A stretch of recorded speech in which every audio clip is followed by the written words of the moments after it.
धीरे बोलो, कोई सुन ना ले। ये बात हम सब के कानों में पड़ी होगी और हमारे मुंह से भी निकली होगी, लेकिन सोचने की बात यह है कि ये वाक्य कब कब हमारे मुंह से निकलता है और कब कब हमारे कानों में पड़ता है, क्योंकि ऐसे कम ही गुप्त राज होते हैं जो हम दूसरों के कानों में पड़ने नहीं देना चाहते। अक्सर परिवार में अशांति का कारण हम स्वयं ही होते हैं। हम इस बात को देख पाए भले ना देख पाए, पर ये असल सत्य है, क्योंकि जाने अनजाने मूर्खतावश हम खुद ही अपनी वो बातें दूसरों को बता देते हैं जो हमें कभी नहीं बतानी चाहिए। और वही बातें जो जाने अनजाने हमने किसी दूसरे के सामने बता दी थी, वही हमारे दुख का कारण बन जाता है, वही हमारे झगड़े का कारण बन जाता है। और फिर बाद में हमें पछतावा होता है कि मुझे ये बात किसी को बतानी नहीं चाहिए थी, मेरी ही गलती हुई कि मैंने जाने अनजाने ये बात सभी को बता दी। इसीलिए आज की जो बौद्ध कहानी मैं आपको सुनाने वाला हूं, उसे सुनने के बाद आपको 7 ऐसी बातें पता चलेंगी जो आपको कभी किसी को नहीं बतानी। ये जो 7 बातें हैं जो आपको किसी को नहीं बतानी, क्यों नहीं बतानी, इसके पीछे का तर्क भी मैं आपको दूंगा। और इन 7 बातों के अलावा अगर आपको लगता है कि कोई बात ऐसी है जो मुझसे छूट गई या मैं नहीं बता पाया, तो कमेंट सेक्शन में जरूर बताना। इससे पहले कि आप इस बौद्ध कहानी में खो जाएं, इस चैनल को सब्सक्राइब जरूर कर लें। तो चलिए कहानी शुरू करते हैं। एक समय की बात है, एक नगर में रिंकू नाम का एक युवक रहता था। वो युवक बहुत गरीब था, कुछ पैसा नहीं था उसके पास, 2 वक्त की दाल रोटी भी बड़ी मुश्किल से उसको नसीब होती थी। किसी काम की तलाश में दिन रात खोज करने पर भी उसे कोई काम नहीं मिल रहा था। फिर एक दिन उसने अपनी पत्नी के सामने अपनी सारी समस्या बता दी। उसने अपनी पत्नी को कहा कि मैं जिस जगह भी काम मांगने के लिए जाता हूँ तो हर कोई मुझे ये कहकर काम नहीं देता कि हमारे यहाँ काम की ज़रूरत नहीं है। मैं काम की तलाश कर करके थक चुका हूँ। मुझे समझ नहीं आता कि मैं तुम लोगों का पेट कैसे भरूंगा, अपने बच्चों को कैसे पालूंगा, और ये चिंता मुझे दिन रात खाए जा रही है। ये सुनकर उसकी पत्नी ने कुछ सोचकर कहा कि तुम एक आदमी के पास एक बार ही काम मांगने के लिए जाते हो, और जब वो काम नहीं देता तो तुम दोबारा उसके पास जाते तक नहीं हो।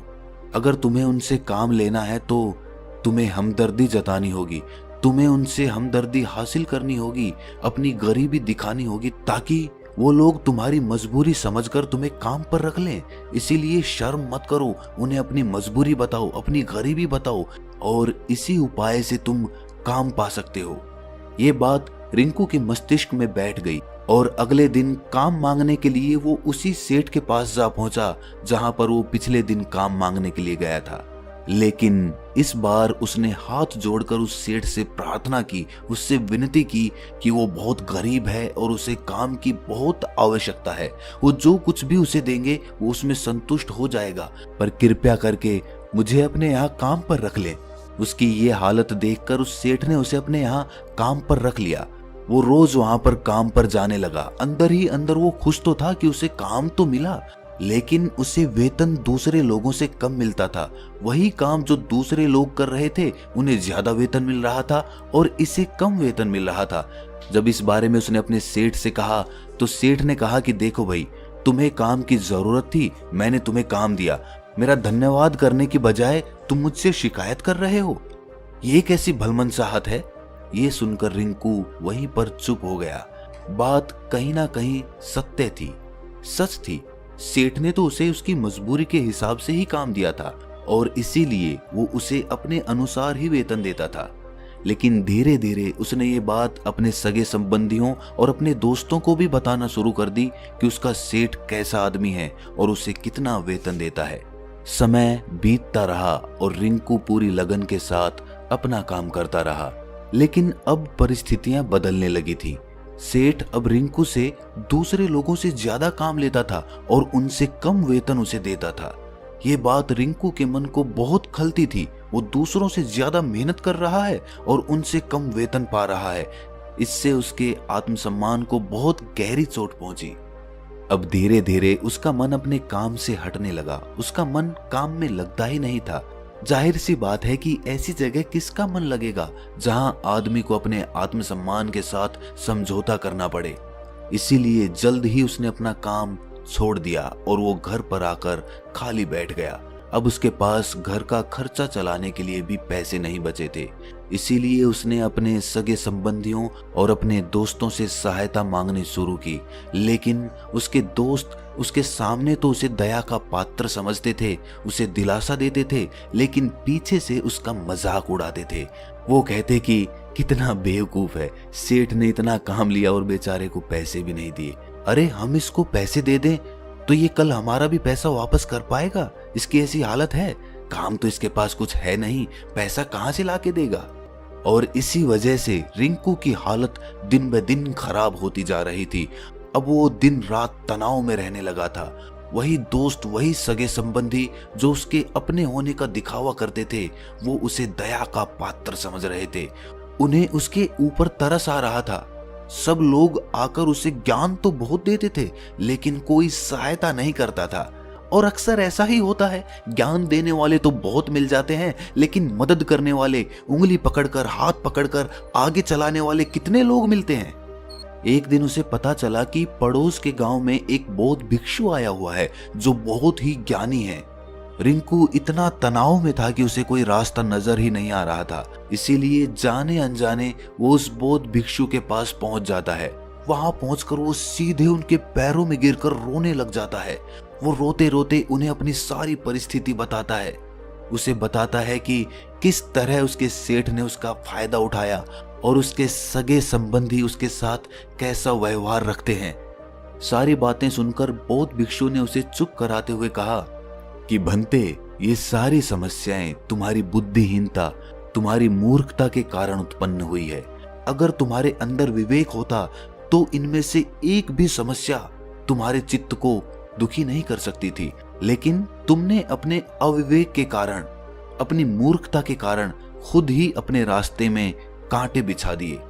आज मैं तुम्हें 7 बातें बता रहा हूं जो भूलकर भी किसी को मत बताना, और इन बातों का अनुसरण करते हुए तुम बाहर से मिलने वाले दुखों को तो दूर कर ही सकते हो जो बेवजह दुनिया की वजह से तुम्हारे अंदर पनपते हैं। पहली बात जो किसी को नहीं बतानी चाहिए वो है अपनी मजबूरी।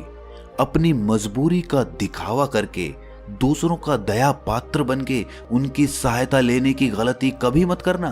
हो सकता है कि आज वो तुम्हारी मजबूरी देखकर तुम्हारी सहायता करते, लेकिन कल वो तुम्हारा फायदा उठाने से भी नहीं चूकेगा, और अगर फायदा भी नहीं उठाया तो दूसरों के सामने तुम्हारा मजाक बनाने में वो आदमी कभी नहीं चूकेगा। इसीलिए कभी भी अपनी मजबूरी का दिखावा मत करो। अगर घर में 2 रोटी है, सूखी रोटी है, तो वही खाकर सो जाओ, लेकिन दूसरों को इसके बारे में भनक तक नहीं लगनी चाहिए। जरा आप खुद सोचो, मजबूरी बताने का क्या प्रयोजन होता है एक इंसान का? या तो वो दूसरों से सहानुभूति हासिल करना चाहता है या उनसे कोई आर्थिक मदद चाहता है। लेकिन अगर दोनों ही परिस्थितियां आप देखें तो दूसरा आदमी आपका फायदा उठाने से नहीं चूकेगा, और अगर वो फायदा नहीं भी उठाएगा तो अपनी नजर में तो वो आपको मूर्ख ही समझेगा, बेवकूफ समझेगा, और दूसरों के सामने आपका मजाक तो जरूर बनाएगा। इसीलिए अपनी मजबूरी के बारे में कभी किसी को मत बताना। दूसरी बात जो किसी को भी नहीं बतानी चाहिए वो है अपनी अतीत की गलतियां और भविष्य की रणनीतियां। जरा सोचो कि अगर हम अपने अतीत की गलतियां किसी दूसरे को बताते हैं तो उसका क्या प्रभाव होगा। वो गलतियां ठीक तो नहीं की जा सकती, जाहिर है, तो उन्हें बताने का क्या प्रयोजन रह जाता है। आप अपने अंधेरे पक्ष को खुद दुनिया के सामने बता रहे हो, खुद अपनी गलतियां दूसरों के सामने बता रहे हो। इससे उस आदमी की नजर में आपका एक चरित्र गठित हो जाएगा और वो भविष्य में हमेशा आपको उसी नजरिए से देखेगा। इसीलिए किसी भी आदमी की नजर में अपना चरित्र गठित मत होने दो। और जरा सोचो कि आप व्यर्थ में ही अपने भविष्य की रणनीतियां दूसरों के सामने बता रहे हो। जो लोग आपके काम का हिस्सा ही नहीं हैं, उनके सामने अपनी भविष्य की रणनीतियां, अपनी डींगे हाँकने का क्या फायदा? वो लोग आपकी सहायता तो नहीं करेंगे, लेकिन आपकी भविष्य की रणनीतियों में बाधा जरूर बन सकते हैं। आप खुद अपने विवेक का इस्तेमाल करिए और सोचिए कि आपके साथ भी ऐसा हुआ है कि आपने अपनी भविष्य की रणनीति किसी को बताई हो और वो कामयाब ही ना हुई हो। जरूर हुआ होगा, जरा गौर से सोचिए।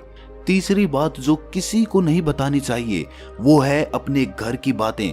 जो भी हमारे घर के अंदर आपस में बातचीत होती है, हमारे माँ बाप के साथ, हमारी पत्नी के साथ, हमारे बच्चों के साथ, वो बातें परिवार तक ही सीमित रहनी चाहिए। अगर आप इन बातों का दूसरों के सामने ढिंढोरा पीटते हो तो दूसरों को आपके घर में घुसने का एक मौका मिल जाता है और वो इसका फायदा उठाने से कभी नहीं चूकेंगे। वो आपके परिवार के सदस्यों को आपसे दूर लेकर जाने की कोशिश करेंगे। अक्सर ऐसा होता है, हम समाज में देखते हैं कि हम अपने घर के झगड़ों को कम करने के लिए उन झगड़ों को अपने पड़ोसियों और दूसरे सगे संबंधियों को बता देते हैं, लेकिन इससे आपको सहायता कभी नहीं मिली होगी, बल्कि आपके घर के लड़ाई झगड़े और ज्यादा बढ़ गए होंगे और वो जाहिर है वो बढ़ेंगे। अगर आप अपने माँ बाप की बात दूसरों को बताएंगे तो आपके माँ बाप को बुरा लगेगा ही कि हमारा बेटा हमसे बताए बगैर दूसरों को ये बातें बता रहा है। इसीलिए अपने घर की बातें और अपने घर के लड़ाई झगड़े किसी के सामने मत बताना। अगली बात जो मैं आपको बताने जा रहा हूं, जो किसी को नहीं बतानी चाहिए, वो सुनने पर बहुत अजीब लग सकती है, लेकिन उसका सत्य भी मैं आपको एक तर्क के माध्यम से दूंगा। मैं कहता हूं कि अपनी आमदनी किसी को मत बताना। अब अपनी आमदनी ना बताने के पीछे क्या प्रयोजन हो सकता है? जरा सोचिए कि आप अपनी आमदनी अपने दोस्तों को बता देते हैं, तो जब आपके दोस्तों को जरूरत पड़ेगी तो वो सिर्फ आपको ही याद करेंगे, क्योंकि उनको पता है कि अगर आपकी आमदनी ज्यादा अच्छी है तो आप ही उनकी मदद कर सकते हैं, और इसीलिए ज्यादा लोग आपसे सहायता मांगेंगे। और जब आप उनकी सहायता नहीं करेंगे तो वो सोचेंगे कि इस आदमी के पास पैसे हैं, मेरी सहायता कर सकता है, लेकिन ये सहायता कर नहीं रहा है। और इसीलिए आपकी आमदनी आप दोनों दोस्तों के बीच एक झगड़े का कारण हो सकती है। कम आमदनी होगी तो लोग मजाक उड़ाएंगे और ज्यादा होगी तो सहायता मांगेंगे। तो अपनी आमदनी बताने का कोई प्रयोजन नहीं है। अगली बात जो मैं आपको बताने वाला हूं उसे अपनी गांठ बांध लेना और किसी को ये बात मत बताना। अपनी कमजोरियां और अपनी ताकत।